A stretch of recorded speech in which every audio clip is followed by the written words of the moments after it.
Today on the Yanmar tractor project, we're going to be finishing the grill and organising the footsteps. Going to get some grill action going. Here we go. Do some whacking. Someone said it's a tiny dick. Bit of a tight budget on this one.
up to at the minute, now that the poor old grinder died.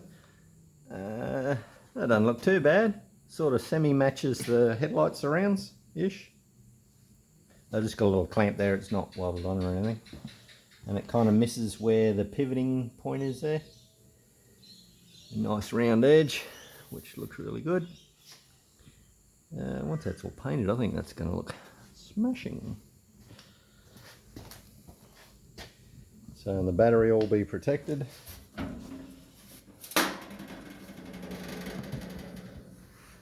So you can see I haven't finished grinding because the grinder died. I think that's going to do really well.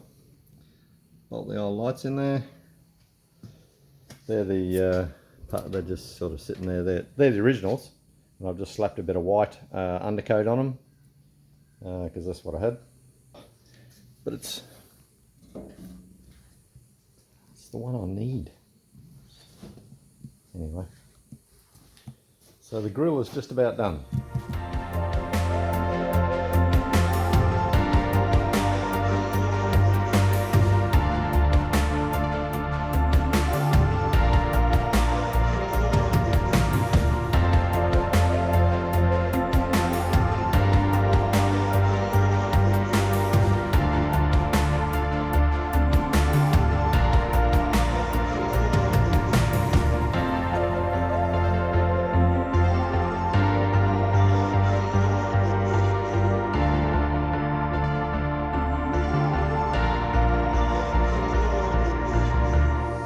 Kind of looks complete,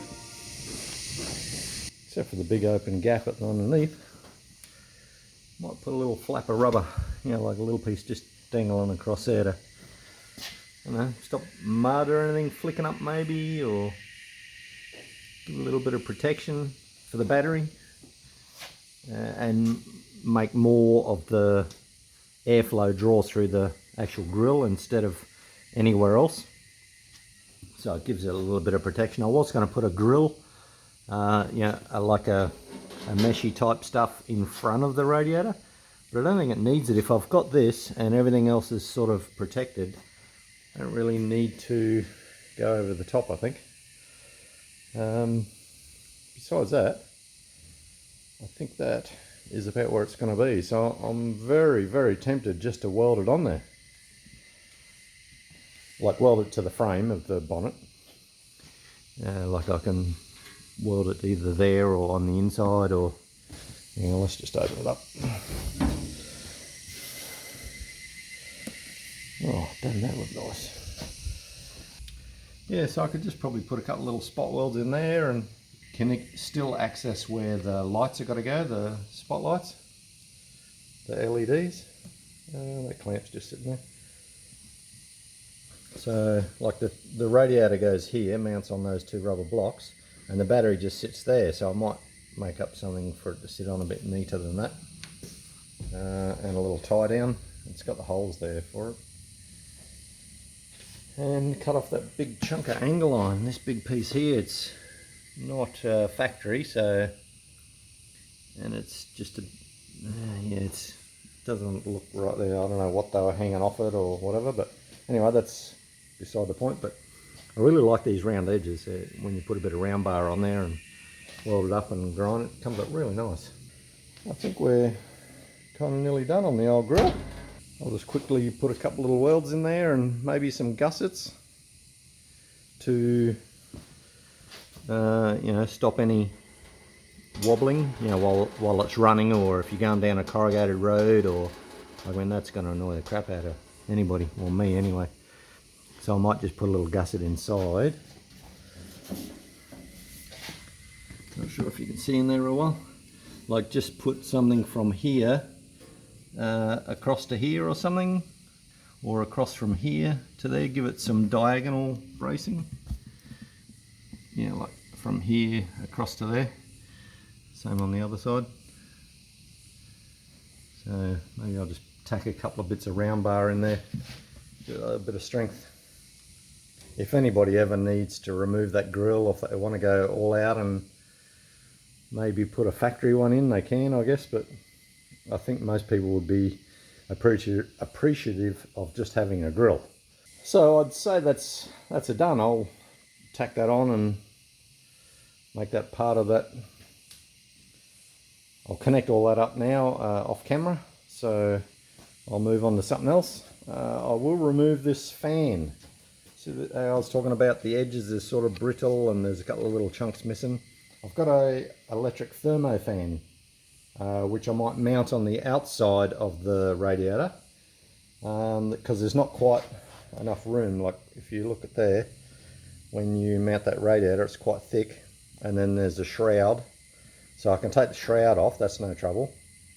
But when I take off the fan, if you look at how deep it is, there won't be quite enough room for a thermo fan, so I might have to, I'm pretty sure I will have to put it on the outside. I'll see how it goes, but I'll just take this fan off at the moment. I was going to take off this whole assembly, but then I realised that it's not just the fan that the belt runs. Inside here is like a little magneto type thing, and that's where it gets its charge from, because there's no actual alternator anywhere else. And that belt just goes from the crank straight up to the fan, so there's no alternator, no nothing else. It must be some little charging unit in there, because it's adjustable and everything, so the belt can be tight. So I'll just take the fan itself off, and when I mount the radiator, it'll be in probably the next video. I'll put the thermo fan in the front and wire it up so it's probably full time, because that fan is full time, that runs all the time, so might as well have the thermo fan run all the time. And I'll clean up all these crusty bits around here where the new radiator hoses have got to go, but I might cut that off. That'll be my next job. Clean that up there, that's pretty daggy. So I'll clean that up, and I'm going to do some treads, like widen these treads. They're going to be 55mm wider, because I've made all the other brackets to suit, and for the big new seat, the comfy seat. Cut that bit of crud off there and get into these steps, eh? Let's make them look a bit legit. I might actually, here's a bit of a trick. There's nothing wrong with these, what's there, it's just not wide enough. So I might actually just put them on top. Like I've got to cut this bracket off, so I'll slice that off with a grinder and just make them wider and weld a tab on here and put a little bit of support underneath. I've just got to work out where that's the accelerator pedal. Sounds funny, but that's where the actual throttle is. Like there's a normal throttle lever up here, which is normal, so you can see it working on the pump there, and it also works down there. So if you want to drive it like a car, you can push that little pedal. So I've just got a notch around it to make it work, or maybe just not make it as wide. I don't know yet. So I'll work that one out. The other one on the other side is pretty simple, so we'll get into them. Yeah, here we go.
So the steps are all done, and not sure if you noticed, but I put a lip on it, so which will give it some extra strength. When I put these tabs on, I thought, oh, I might as well just weld something along here. So you can see I've welded a couple of spots. That was from the underside, and I welded it to the original tread plate, which just wasn't big enough. So should be tons of room now. Be able to get your old foot on there, and you know, like there's tons of room there now compared to the old way. Like, I mean, that's where the old one stopped. Got plenty of room here now. And if you notice in the last video, I've taken that much off the old mudguards, which are getting painted now. And I cut off that big ugly chunk of angle on the floor there. That was a bit of an effort, and a couple of different grinders, but I got that off and tidied that all up. Did the old exhaust pipe, cleaned that all up, ready to slip on the muffler. And this side's all done and got a bit of room there for the old throttle.